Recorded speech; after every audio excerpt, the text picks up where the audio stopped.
नमस्कार मैत्रिणींनो, तर न्यू ब्लॉगमध्ये तुम्हा सर्वांचं अगदी मनापासून स्वागत करते. तर मैत्रिणींनो बघा, मग आता आपण इकडे नाशिकमध्ये आलेलो आहोत. नाशिकमध्ये चालले मी. तर ज्या ताईंना नाशिकचा व्ह्यू बघायचा असेल तर त्यांच्यासाठी स्पेशली व्हिडिओ बनवते मी. तर थोडक्यात बनवलं मी येताना आणि त्याच्यानंतर मी डायरेक्ट इथे आपल्या शिलाईचं जिथे मटेरियल घेते त्या ठिकाणी दुसऱ्या दुकानामध्ये आलेली. त्यांचे 2 दुकान आहेत इथे. तर ॲक्च्युली मला इथे मशीनची सुई पण घ्यायची आहे. ॲक्च्युली जे फॅब्रिक आहे ना माझ्याकडे त्याच्यावरती मला सुई दुसरी पाहिजे म्हणून मी ती घ्यायला आलेली आहे.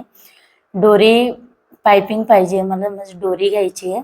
त्याच्यानंतर ही माझी मुलगी आहे, दादू पण आलेला आहे. सर्वच जण आम्ही मार्केटमध्ये आलेलो आहेत आज.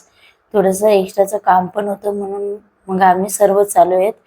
एकाबरोबर दुसरं पण काम होईल या हेतूने आम्ही सर्वच काम एकत्र करणार आहोत. तर अशा पद्धतीने थोडंसं हा वन पीस शिवायचा आहे म्हणून त्याच्यासाठी सुई मला दुसरी घ्यायची आहे.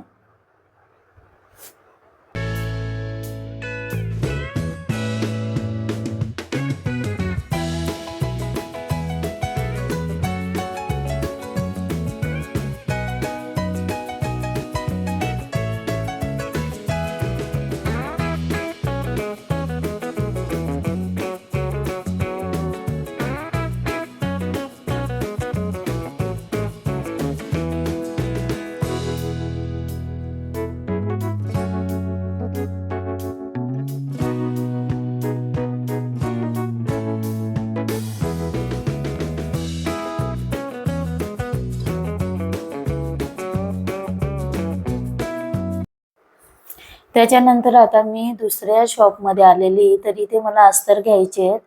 तर जे वन पीसचे वगैरे किंवा ड्रेससाठी अस्तर लागतात तिथे आलेली आहे मी.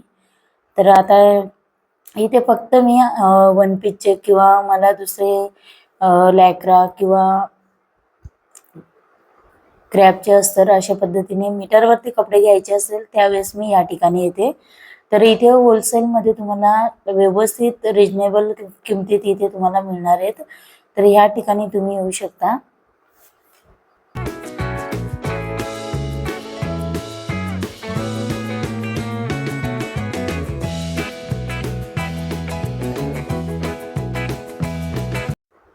त्याच्यानंतर मी दुसऱ्या दुकानामध्ये आलेली. तर इथे मला कप वगैरे घ्यायचे आहेत. त्याच्यानंतर थोडंसं मला एका ब्लाऊजसाठी म्हणजे 1-2 ब्लाऊजसाठी मला थोडंसं रिवर्कचं मटेरियल पाहिजे. तर ते घेण्यासाठी पण इथे मी आलेली आहे, कारण मला तसं वर्क करून द्यायचं आहे. तर हा व्हाईट कलरचा ब्लाऊज आहे, हा माझाच आहे.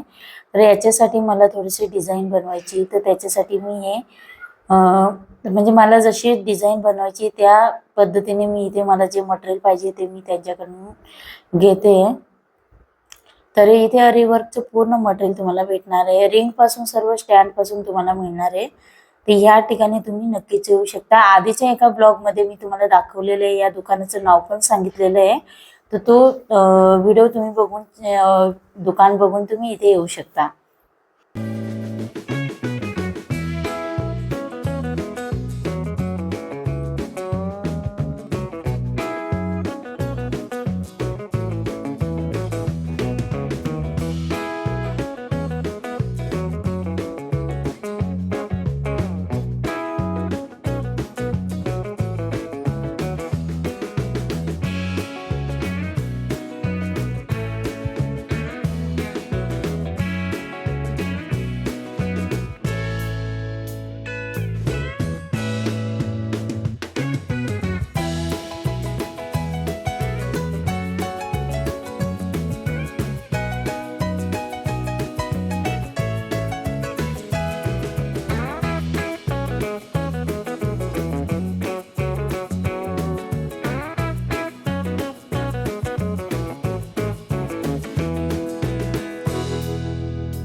आता इथे मी थोडंसं बाकीची एक्स्ट्राची शॉपिंग होती ती करून घेतलेली. त्याच्यानंतर मी आता थोडंसं ऊन पण लागतंय, त्याच्यामुळे थोडंसं म्हटलं ज्यूस वगैरे घ्यावं. तर त्याच्यासाठी आरकेवरती आम्ही आलेलो आहोत आणि आरकेवरती फेमस इथे ज्यूस आहे. तर कधी पण आलं तर तुम्ही, चांदीचा गणपती आहे आरकेवरती, तुम्ही हमखास या ठिकाणी या. ज्यूस एकच नंबर लागतो या ठिकाणी. तर अशा पद्धतीने हा माझा मुलगा आहे, त्याला बसायला जागा मिळाली नाही तर तो उभाच आहे. म्हटलं चला ठीक आहे. त्याच्यानंतर इथे आमच्या समोर बसलेल्या आहेत त्या ताई, त्यांचा मुलगा आहे छोटा. तर ॲक्च्युली कॅमेरा ओपन केल्यानंतर तो लाजत होता. त्याच्यानंतर मग जागा जशी मोकळी झाली की मी पण बसलेली नाही आहे. तर या पद्धतीचा ज्यूस ह्या ठिकाणी पाईनॲपलचा मिळतो, खूप सुंदर लागतो. तर नक्कीच या तुम्ही या ठिकाणी. आता ज्यूस वगैरे घेतलेला आहे आणि त्याच्यानंतर आता आम्ही घरी चाललोय. हे बघा इथे चांदीचा गणपती हा मंदिर आहे इथे दर्शनाला. कधीतरी आला नाशिकला तर नक्कीच या. तर आता बाकीचं एक जसं शॉपिंग वगैरे झालेलं आहे. एक मात्र एक गोष्ट विसरले मी आज, की ॲक्च्युली मला कैचीला धार लावायची होती तर ती विसरली मी. कारण इथून जातानाच कैचीला धार लावून देतात. तर दुकान पण आहे त्याचं, तर तुम्हाला कदाचित दाखवलं असतं मी आज, परंतु कैची विसरली मी, त्याच्यामुळे जाणार नाही. आता इथे गंगेवरनं पुढे आम्ही डायरेक्ट मालेगाव स्टँडजवळ जाणार आहोत. मालेगाव स्टँडजवळ खूप सुंदर असं आपल्या शिवाजी महाराजांच्या शिवजयंतीनिमित्ताने खूप सुंदर असं इथे तुम्ही बघू शकता डेकोरेशन केलेले आहे. छोट्या मुलीसुद्धा तिथे फोटोशूटसाठी आलेल्या आहेत आणि मी थोडक्यात तुम्हाला इथे व्ह्यू दाखवण्याचा प्रयत्न केलेला आहे.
तर आजचा व्हिडिओ तुम्हाला कसा वाटला ते मला कमेंट्स करून सांगा. आणि व्हिडिओ आवडला असेल तर लाईक करा, शेअर करा. आणि आपल्या चॅनलवरती तुम्ही नवीन असाल तर सबस्क्राईब करायला विसरू नका. परत आपण असंच नेक्स्ट व्हिडिओमध्ये भेटूया. तोपर्यंत बाय बाय.